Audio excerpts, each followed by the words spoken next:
श्रीराम समर्थ. सद्गुरू श्री ब्रह्मचैतन्य महाराज गोंदवलेकर यांचे प्रवचन दिनांक 13 एप्रिल. संतांचे ग्रंथ. संतांचे ज्ञानच असे असते की त्यांना वेदांताचे मर्म आपोआप कळते. अमुक एक ग्रंथ कोणी लिहिला, केव्हा लिहिला, कुठे लिहिला, त्यामध्ये अमक्या मानावर काय आहे, या गोष्टी एक वेळ संतांना सांगता येणार नाहीत, पण त्या विषयाचे मर्म त्यांना बरोबर ठाऊक असते.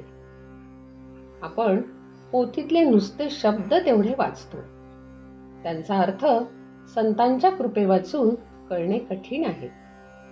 बापाचा निरोप लहान मूल आईला आपल्या बोबड्या शब्दात आणि स्वतःला कळला असेल तसा सांगत असते.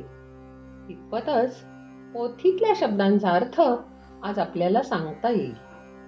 संतांनी ग्रंथ लिहिले याचे कारण ज्यांना बुद्धीने खात्री करून घ्यायची आहे त्यांनी ती करून घ्यावी आणि परमार्थ करावा. संतांच्या वचनाचा ओढून ताणून अर्थ करू नये, त्याचा सरळ अर्थ घ्यावा. ग्रंथ वाचित असताना आपली मते बाजूला ठेवावी.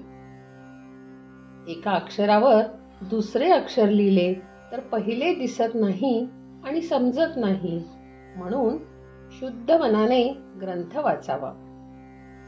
आपल्या वडिलांचे पत्र जर आपल्याला आले तर आपण त्यातले अक्षर वाचतो.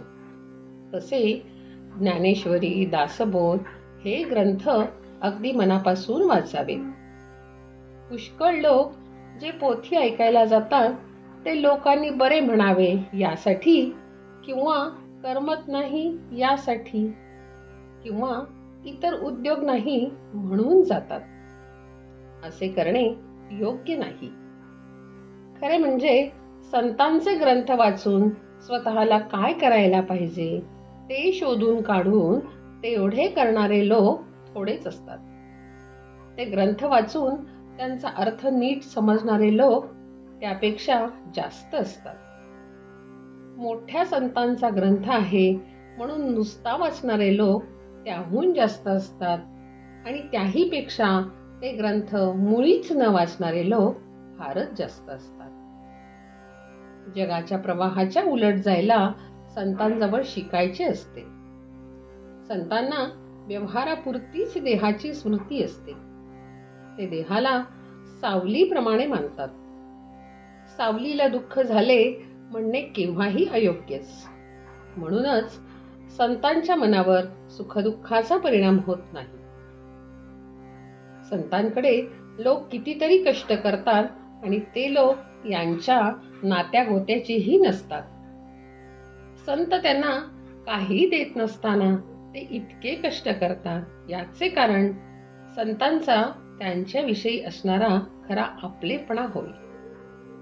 संत एकांतात जातात, याचे कारण असे की लोकांतात त्यांना भेटणारे निराळे असतात आणि एकांतात भेटणारे निराळे असतात.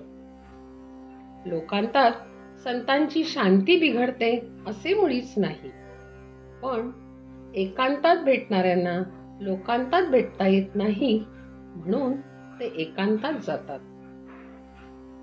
जानकी जीवन स्मरण जय जय राम.